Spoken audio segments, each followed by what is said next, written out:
Nacional.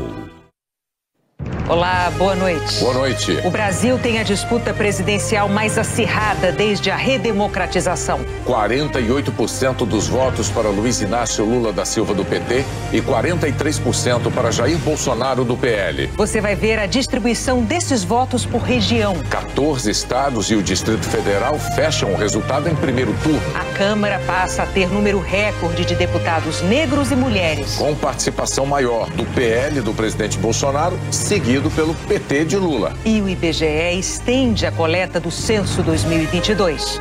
O Jornal Nacional começa agora.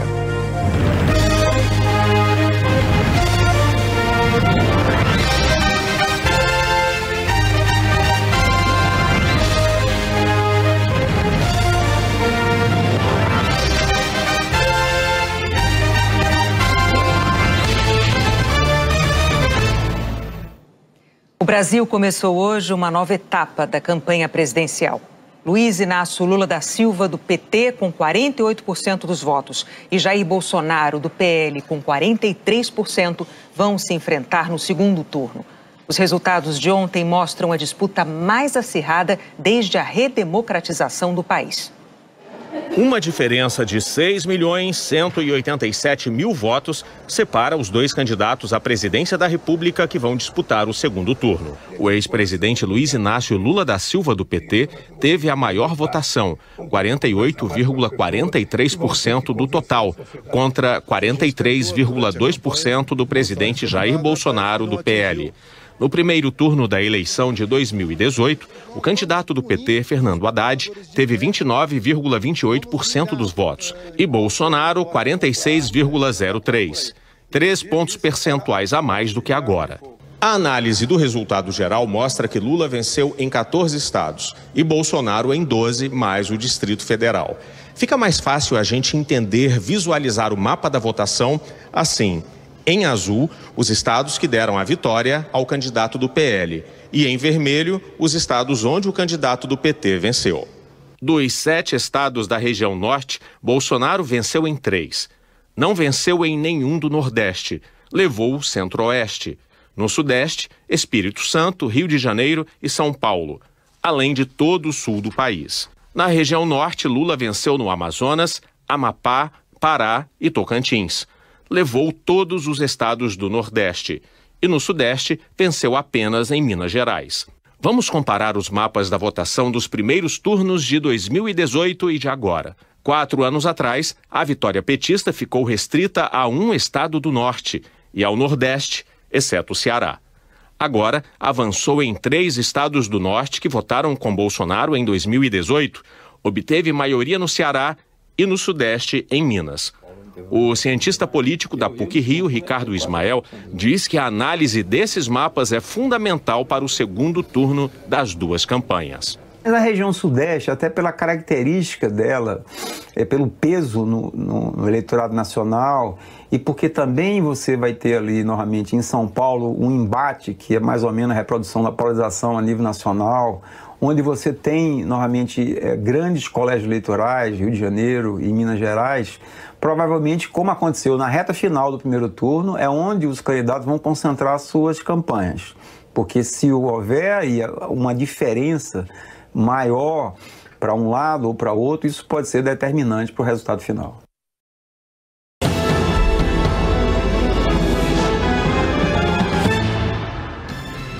No dia seguinte ao primeiro turno da eleição presidencial, Ibovespa tem a maior alta diária desde abril de 2020 e o dólar a maior baixa diária desde junho de 2018.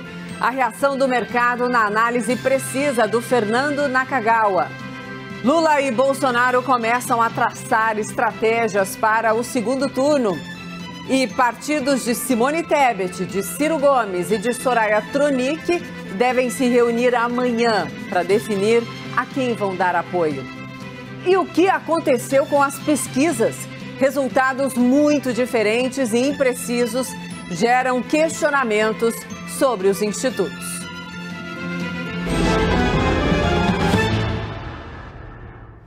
Olá, boa noite. Seja muito bem-vinda, seja muito bem-vindo também.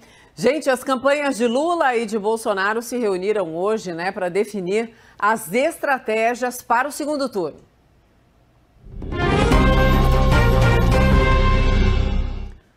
Vamos falar sobre elas então, porque no QG petista, um dos principais objetivos é conquistar eleitores de Ciro Gomes e de Simone Tebet. O Everton Souza tem as informações para a gente. Oi, Everton. Boa noite, bem-vindo. Um dia absolutamente estratégico para dar aquela largada assertiva. Dificílima, mas estratégico, sem dúvida. Quero te ouvir. Exatamente isso, Mona. Uma ótima noite para você, para todo mundo que está acompanhando a gente aqui no Jornal da CNN. Ontem mesmo, depois da apuração, Lula já tinha dito que a campanha começaria nesta segunda-feira e ele não mentiu. Começou nessa segunda logo pela manhã. Uma reunião importante com lideranças do partido, como a ex-presidente Dilma, Fernando Haddad, além de Paulinho da Força, outro nome que esteve nessa reunião também, Janones, lideranças do MST. Primeiro para fazer um balanço, Mona, sobre acertos e erros durante a campanha no primeiro turno. E agora, para buscar alianças para esse segundo turno. E os nomes de Ciro Gomes e Simone Tebet, claro, são os nomes que Lula quer trazer para essa campanha no segundo turno. Inclusive, já tem uma reunião, o PDT já adiantou que a reunião será nesta terça-feira e o Cidadania, que estava apoiando Simone Tebet durante a campanha dela, por meio do presidente Roberto Freire, já disse que vai apoiar o ex-presidente Lula neste segundo turno. Então, as duas reuniões podem acontecer, inclusive, nesta segunda-feira. Simone Tebet, inclusive, ela pode participar, se houver um acordo, ativamente da campanha do ex-presidente. Além disso, a campanha avaliou também que precisa se fortalecer muito mais aqui em São Paulo. Márcio França, que também estava presente nessa reunião, sugeriu, inclusive, uma aproximação com policiais militares. E a gente vai ver agora o que o ex-presidente Lula publicou no Twitter, justamente nesta segunda-feira. Ele disse o seguinte: vamos aumentar nossa vantagem no Nordeste, em Minas Gerais, vou visitar mais regiões e conselho, que dou a partir de amanhã é menos conversa entre nós e mais conversa com o eleitor. Conversar com aqueles que parecem não gostar da gente, muitas vezes por causa de fake news. Fecha aspas, essa a declaração de Lula nesta segunda-feira por meio do Twitter. Mona, eu volto com você.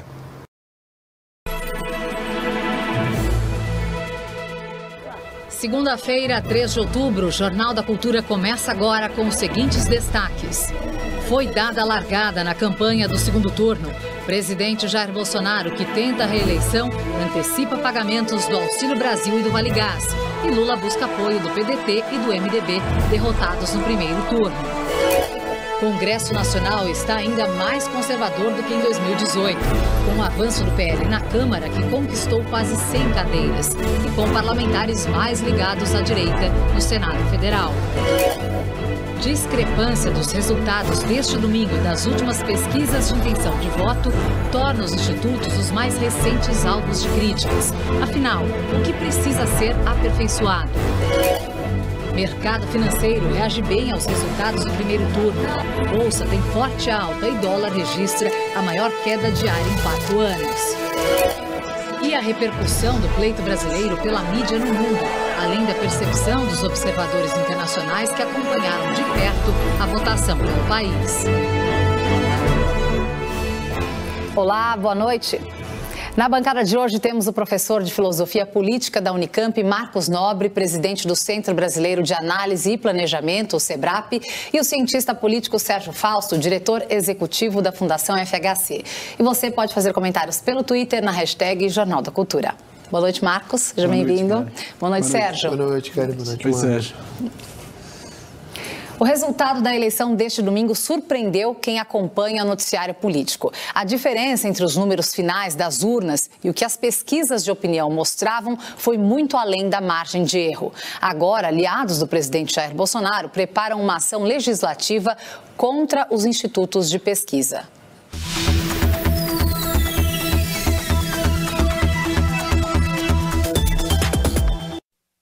A ofensiva bolsonarista inclui uma CPI e um projeto que pune eventuais erros das pesquisas eleitorais. Os deputados Eduardo Bolsonaro, Carlos Jordi e Paulo Martins, todos do PL, são os responsáveis por apresentar o pedido de comissão parlamentar de inquérito.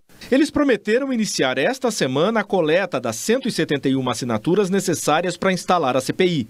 O presidente da Câmara, Arthur Lira, reeleito ontem, engrossou o coro contra as pesquisas, mas disse não apoiar a instalação da comissão. Já o projeto de lei, por outro lado, deve ser apresentado pelo líder do governo na Câmara dos Deputados, Ricardo Barros, do PP. A ideia é estabelecer uma punição aos institutos cujas pesquisas publicadas na véspera da eleição apresentem diferença em relação ao resultado das urnas, desde que a variação seja superior à margem de erro.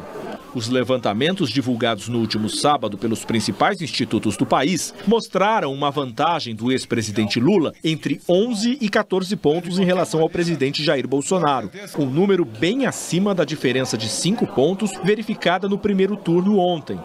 Nas disputas estaduais, a divergência chegou a ser ainda maior.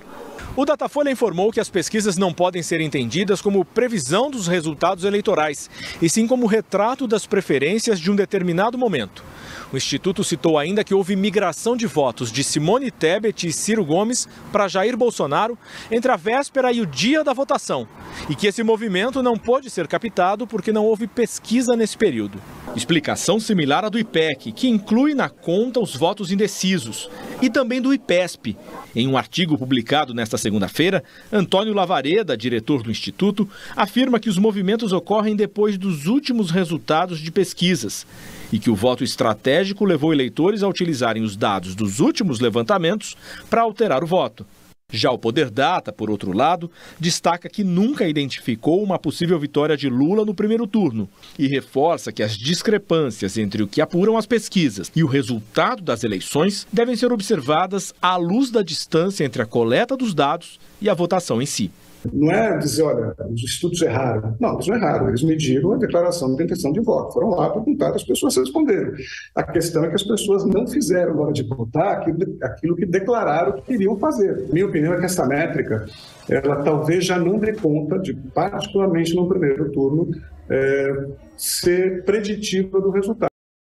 6h03 pelo horário de Brasília. Eu sou o Diego Sarza, está no ar mais uma edição do UOL News. Nessa segunda-feira, pós-eleição, hoje é dia 3 de outubro de 2022. Seja muito bem-vindo, seja muito bem-vinda a mais uma edição do programa. Você, como sempre, convidado a participar, marcar a hashtag UOL News nas redes sociais ou então comentar as nossas lives. Você já sabe, o UOL News ao vivo agora na nossa página na internet, com retransmissão no Facebook, no TikTok, na Twitch e no YouTube também, sempre aí com possibilidade de você interagir também pela enquete. Tem aí? A enquete é essa. Você se surpreendeu com o resultado das urnas? Sim ou não? Participe, mande sua mensagem. Já já eu trago o resultado dessa enquete. Vamos direto falar sobre a repercussão do primeiro turno das eleições. Eu começo com uma apuração exclusiva da colunista Thaís Oyama. Thaís, boa noite para você. Você contou hoje no UOL que...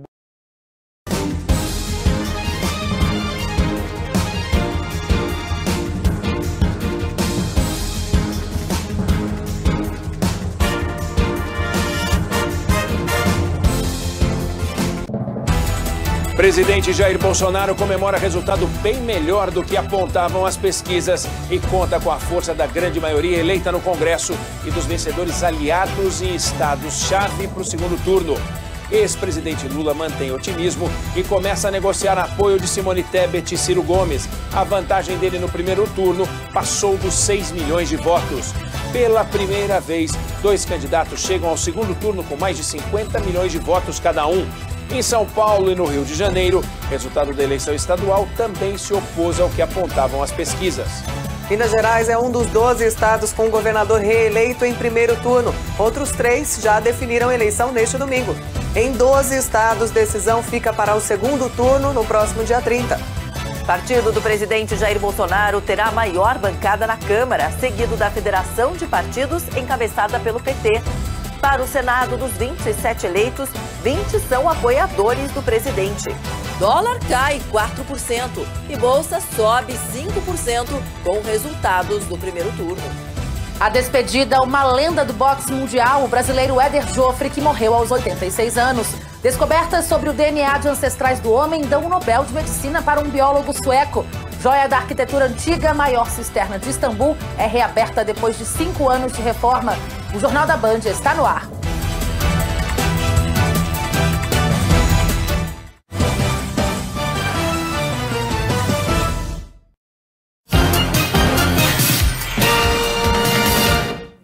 Boa noite. O Brasil viveu ontem a manifestação máxima da democracia, com as pessoas saindo de casa para votar e votar de forma pacífica, votar de forma ordeira, um exemplo extraordinário de civilidade.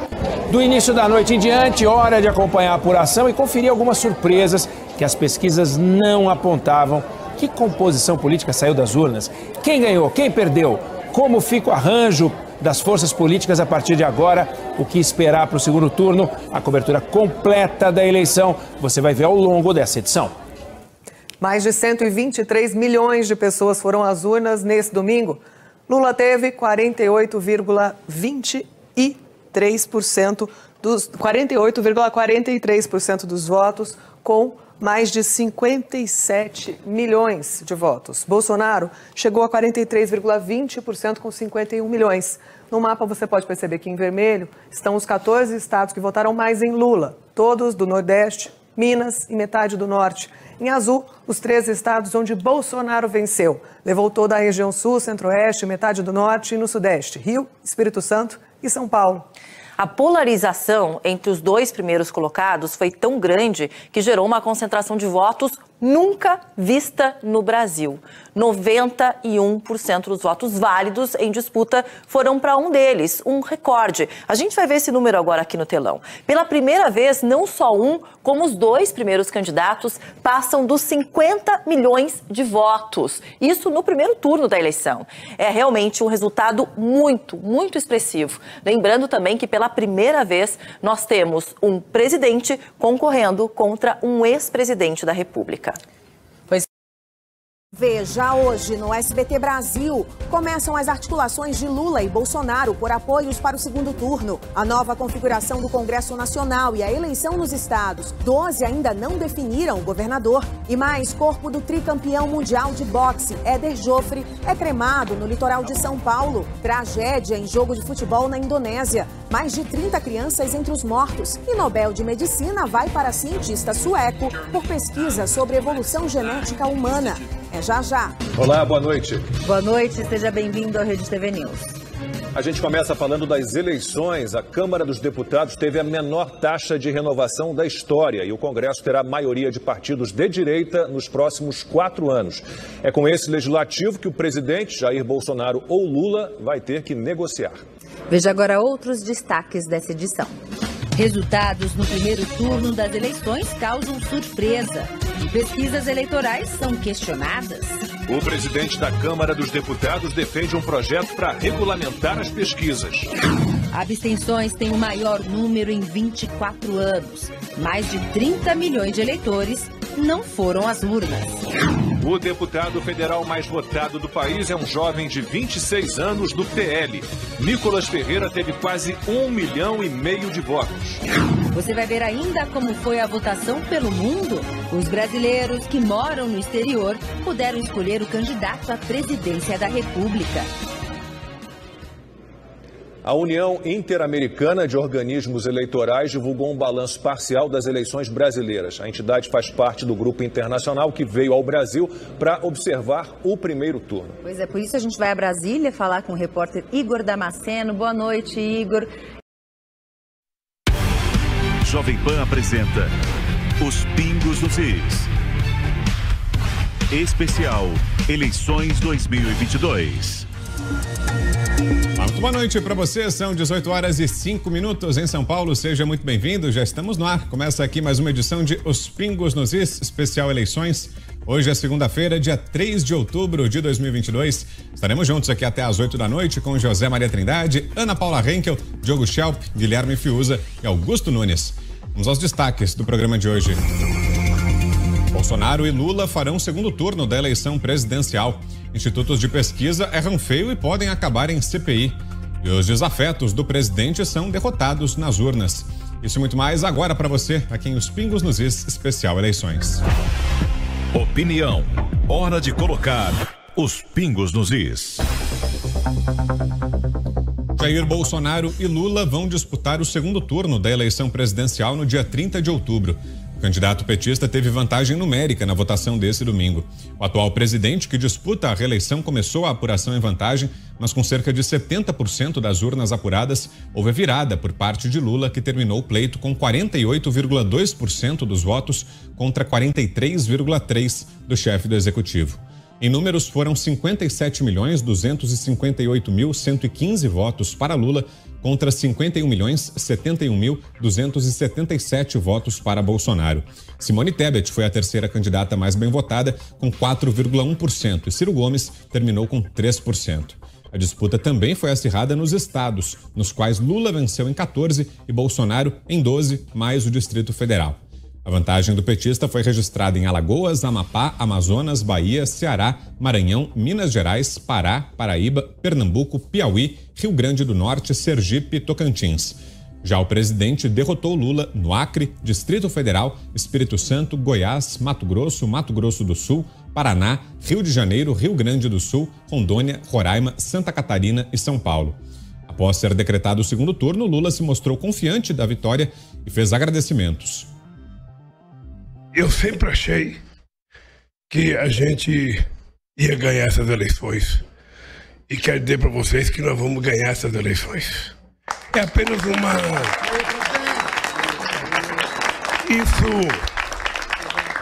Isso para nós é apenas uma prorrogação. Eu quero primeiro agradecer mais uma vez ao comportamento da imprensa nessas eleições. Já Bolsonaro disse ser um novo jogo, trazendo à tona pautas que o diferem do petista. Teremos eleições, estamos no segundo turno das eleições mais importantes do Brasil. Tem certas coisas que depois que você experimenta, voltar atrás não é fácil. Então, temos a ganhar numa boa escolha por parte do eleitorado. É a sua liberdade, a sua democracia, é a liberdade de culto, é o respeito à família, é a questão da legítima defesa e, do outro lado, uma negação disso tudo. É o desrespeito para com a família, é a legalização de certas coisas que os pais não desejam para os seus filhos, é a volta do MST, como o Lula bem disse, né? Valorizar o MST, é voltar a emprestar recursos para ditaduras mundo afora. Nas redes sociais, o chefe do executivo disse que o pleito foi realizado contra tudo e contra todos, trazendo um balanço de melhora no número de votos em relação a 2018, a eleição de governadores, deputados e senadores aliados, além de criticar as pesquisas pelos grandes erros. Por fim, Jair Bolsonaro ressaltou que as eleições não decidirão apenas quem assumirá a presidência, mas sim a identidade do país e os valores dos cidadãos. Vamos a Brasília, então. José Maria. No Jornal da Globo, vamos analisar os resultados das eleições deste domingo. A disputa em segundo turno entre Lula e Bolsonaro. A busca por apoios e pelos votos de Simone Tebet e Ciro Gomes. O mapa eleitoral nos estados e a nova composição do Congresso Nacional. O desafio para reconstruir áreas atingidas pelo furacão Ian nos Estados Unidos. E no Campeonato Brasileiro, a vitória do Palmeiras, agora 10 pontos à frente do vice internacional. O JG é depois de Tela Quente, eu te espero.